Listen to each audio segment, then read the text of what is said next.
वज़ीर आज़म शहबाज शरीफ थर पार्कर जे दौरे ते इस्लाम कोट पहुची वियो आहे। बिल्कुल नाज़रीन, वाक़िया अपडेट कयो त वज़ीर आज़म परॾेही वज़ीर बिलावल भुट्टो ज़रदारी, मुराद अली शाह ऐं वफ़ाक़ी वज़ीरनि सूदो इस्लाम कोट पहुतो आहे। अवांखे ॿुधायो त वज़ीर आज़म शहबाज शरीफ थर पार्कर जे दौरे ते इस्लाम कोट पहुची वियो आहे। वज़ीर आज़म परॾेही वज़ीर बिलावल भुट्टो ज़रदारी, मुराद अली शाह ऐं वफ़ाक़ी वज़ीरनि सूदो इस्लाम कोट पहुतो आहे। बिल्कुल नाज़रीन, अवांखे अपडेट कयो पिया वज़ीर आज़म शहबाज शरीफ थर पार्कर जे दौरे ते इस्लाम कोट पहुची वियो। वज़ीर आज़म परॾेही वज़ीर बिलावल भुट्टो ज़रदारी, मुराद अली शाह ऐं वफ़ाक़ी वज़ीर इस्लाम कोट पहुता आहिनि।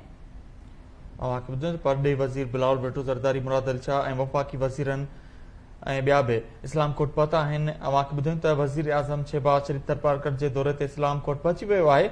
वज़ीर आज़म परॾेही वज़ीर बिलावल भुट्टो ज़रदारी, मुराद अली शाह ऐं वफ़ाक़ी वज़ीरनि सूदो इस्लाम कोट पहुतो आहे।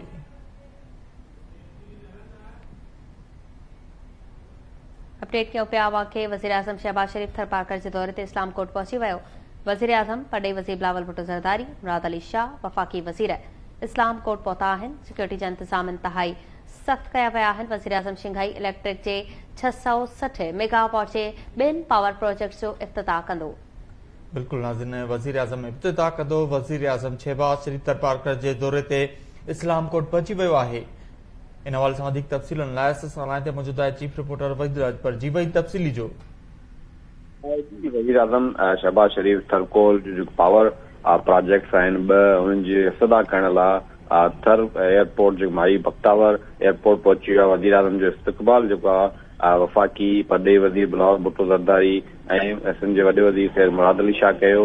इन हवाले सां इन खां पहिरियां जेको वफ़ाक़ी परॾेही वज़ीर ऐं चेयरमैन पीपुल्स पार्टी बिलावल भुट्टो ज़रदारी थर एयरपोर्ट पहुतो, जंहिंखां पोइ वज़ीर आज़म शहबाज शरीफ एयरपोर्ट ते पहुतो। हुनजो इस्तक़बाल जेको आहे बिलावल भुट्टो ज़रदारी कयो। अॼु वज़ीर आज़म इन जेको थर में ॿ पावर प्रोजेक्ट्स आहिनि उन्हनि जो इफ़्तिताह कंदो ऐं हिकिड़े जेको कोल माइन आहे प्रोजेक्ट उनजो पिणु इफ़्तिताह कंदो। ही थर जा जेके आहिनि 660 मेगावाट जा ॿ पावर प्रोजेक्ट्स आहिनि जंहिंजो अॼु इफ़्तिताह थी रहियो आहे। शिंघाई इलेक्ट्रिक जे जेको उहो गरियल ताउन सां जेको मनसूबो आहे हुनजी जेको प्रोजेक्ट्स जो इफ़्तिताह थींदो। कोल माइन प्रोजेक्ट बि आहे जेको $3 अरब जी जेकी सीड़पकारी आहे उनजो पिणु वज़ीर आज़म अॼु इफ़्तिताह कंदो। इन हवाले सां वज़ीर आज़म शहबाज शरीफ थर जे दौरे ते पहुतल आहे। जी वॾी महिरबानी अपडेट करण लाइ वहीद राजपर।